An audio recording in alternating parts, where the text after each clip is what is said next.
बघा, या एरियातून मी आतमध्ये गेलेलो माझ्या मित्राकडे. तिकडनं मी येत होतो, ठीक आहे. आणि समोरून गाडी जात होती, एक गाडी जात होती, समोरून गाडी जात होती. म्हणून मी गाडी माझी आहे ती टर्न केली. तर टर्न केली तर टायर माझा येऊन घुसला ह्याच्यात, बरोबर. ह्याच्यात कोणी मारामारी नाही केली, काय नाही केलं, काय नाही केलं, बरोबर. तर हे BMCच्या अंडर आहे.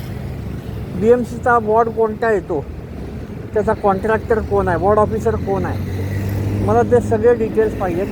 त्याच्यावरती मी केस करेन. माझी ही जे आहे ना कारभार, हा जो मला आहे तो मला भरून पाहिजे. कारण हे सर्वसामान्य माणसांचं काम नाही आहे ना. हे ह्याच्यामध्ये एखादं लहान पोरगं पडलं, त्याच्या छाताडात गुताडात घुसलं, जागेवर मरल का नाही. ते कोणतरी एखादी गरोदर बाई आली तर ती पाय अडकला, साडी अडकली, काहीतरी अडकलं की जागेवर मरल का नाही ती पोरासकट घेऊन. मग हे मला पाहिजे. तर त्याची माझी तक्रार जी आहे ती तुम्ही नोंदवून घ्याल पोलीस स्टेशनला. आम्ही टायर बदलतो. आता माझ्याकडे पर्याय नाही, इथं मला माहीत नाही कोण आहे. मी टायर बदलतो आणि तिथं येतो.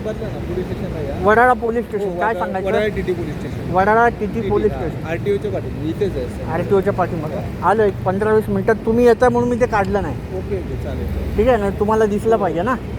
त्याला पूर्ण छिद्र पडलं आहे बघा. या इथं दाखवतो.